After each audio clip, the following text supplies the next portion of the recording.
Breaking tonight, with 2 weeks to the midterms, we are getting warnings that a new law has opened the door to possible voter fraud in a critical Senate race that could decide the balance of power in Congress. Welcome to the Kelly File, everyone. I'm Megyn Kelly. It was roughly 16 months ago when the Democratic governor of Colorado signed a first-of-its-kind new election law, a set of rules that literally allows residents to print ballots from their home computers, then encourages them to turn ballots over to collectors in what appears to be an effort to do away with traditional polling places. What could go wrong? Critics say these new laws open up new opportunity for voter fraud, and they allege that they were pushed through the state legislature in a maneuver to keep Democrats in power.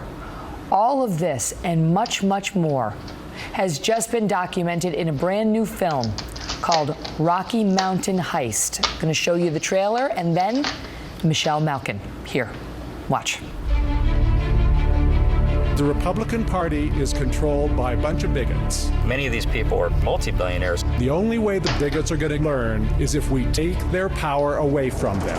If they can utilize our money to basically accomplish their social agenda, that's a great thing for them. If you think you know Colorado, think again. A cake shop owner in Colorado now facing jail time after he refused to bake a cake for a same-sex wedding. They made new rules. They changed the rules, and then they exploited those rules. There's a war going on. They want to tell me what doctor I can go to, what health plan I can have. That is the war on women. They have passed legislation that has been anti-gun, and anti-family, anti-energy development. Citizens United Productions presents. The Colorado state flag is still flying high here in Fort Lupton, at least for now. They are fundamentally changing our culture here in Colorado. We need to legalize marijuana nationally. This hill is a communion. It's a communion of people who like to smoke weed and have a good time. I self-medicate. Well, I tell you what, we win Colorado, I'll get 4 more years. Their weaknesses include arrogance. Being a survivor of rape, what would have been different if I had been carrying the weapon I was licensed to carry that night? Actually, statistics are not on your side, even if you had had a gun. That's why we have the whistles. If you think you know Colorado, New York Mayor Michael Bloomberg has controversial remarks about Colorado. You don't know hick. We have some of the same backwards thinking in the rural western areas. The Educate the Idiots campaign. Really insulting stuff. What the hell is going on here? Who is this person? Where'd they get the kind of money? Michelle Malkin hosts an all-star cast. It all started here in Colorado. And the Colorado model could be coming to your state next. If they can do it in Texas, Republicans are doomed. Fundamentally transforming the United States of America. Rocky Mountain Heist. Joining me now, Michelle Malkin, host of the film Rocky Mountain Heist, and David Bossie, president of Citizens United, which produced the film and went all the way up to the U.S. Supreme Court to fight for the right of companies like his to make their own voices heard in politics. Welcome to you both. Michelle, it's great to see you again. I know our viewers have missed you, and now we know what you have been up to. You are the host of this film, and it's about Colorado and how it's turned from red to more and more blue, but it's about so much more than Colorado. Tell us. Yeah, you know, I've been a resident here of Colorado now for 6 years, and I didn't know the story about how this cabal of wealthy, liberal, progressive billionaires and millionaires meticulously planned to take over a once red meat state and turn it blue. And we did this film, and Citizens United and David Bossie have been absolute warriors in this fight to make sure that there is sunlight. Sunlight is always the best disinfectant, and to inform voters fully of what's been going on here. We owe Citizens United so much in this, and the fight that took place merely to get this film out in itself is a victory, because it's a victory for conservative political speech. But on the other hand, I think one of the most important points here is that what happened here in Colorado can happen in the rest of the country, and that's what's so important. That's the message we're trying to get out. And explain to the viewers in a nutshell what what the Democrats did, because the state was leaning very red, as you say, red meat, Republican red, and more it is turning. And you say it's not an accident, and it boils down to some hypocrisy, you allege, and the Democrats purporting to be so offended by a lot of money from rich fat cats into politics. Yeah, the hypocrisy reeks, it smokes, it burns, because you have these people who have paid lip service to transparency and to informing the voters. And it was the Gang of Four.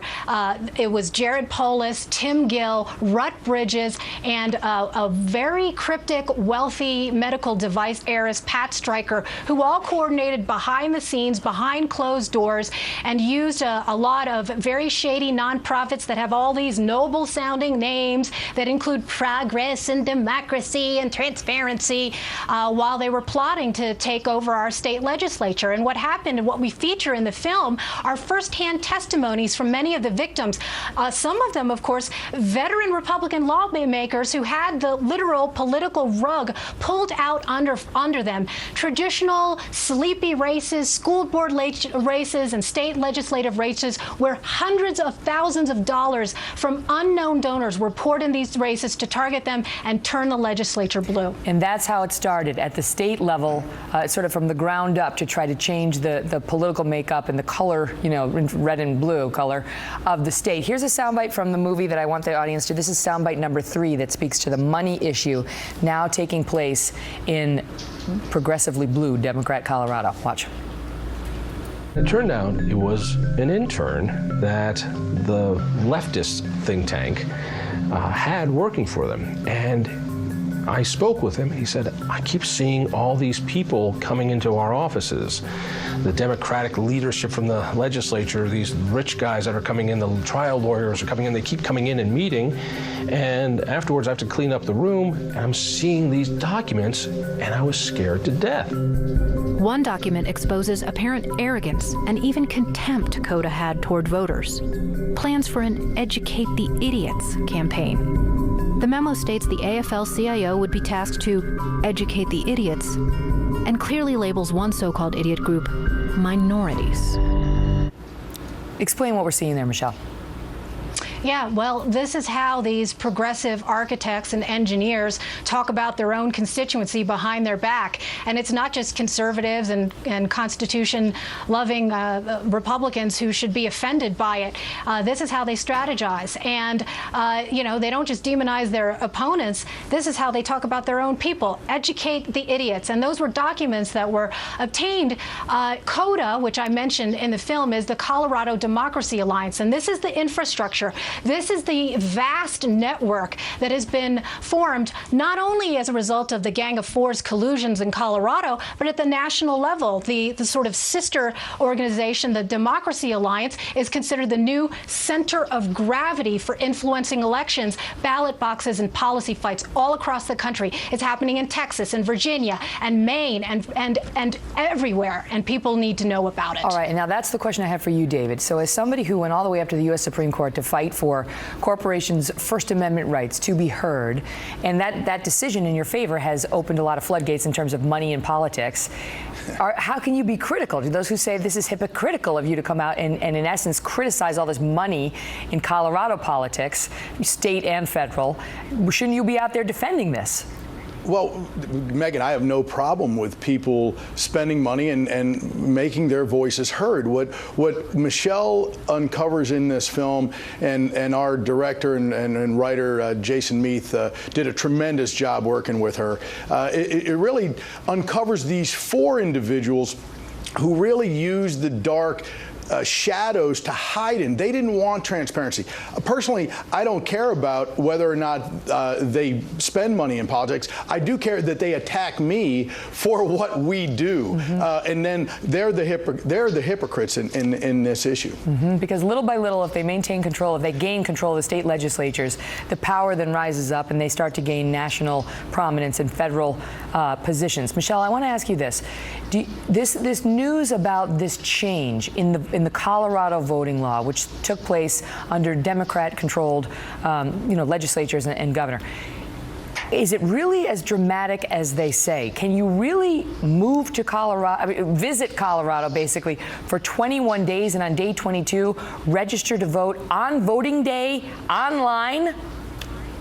It is as bad as they say. And who's saying it? Well, it's election officials here in the state of Colorado. The El Paso County clerk in my right here in my backyard has been warning about it. The Secretary of State's Scott Gessler. And here is exactly why the Citizens United film Rocky Mountain Heist is so important. We mentioned this in our film. We talked to state legislators and Republican officials who knew that this was happening, who knew that this was part of the plan, the model, the blueprint to put through these so-called reforms that are supposed to enlighten and inform everyone and improve the voter situation, to be used and exploited specifically to affect elections, particularly when they're close. What do you get when you combine the Chicago way and the Colorado model and the Rocky Mountain Heist? Exactly this kind of voter fraud Frankenstein, which is perfect for Hollywood and exactly what they want when elections are close. And they're just coming up in a couple of weeks, aren't they? She is just as fiery as ever. She's just, I mean, she's like, the Denver air has not Boulder. No, that's right. She is still ready to bring it. David, it's great to see you. Michelle, you as well. Rocky Mountain Heist. Check it out. Thank you.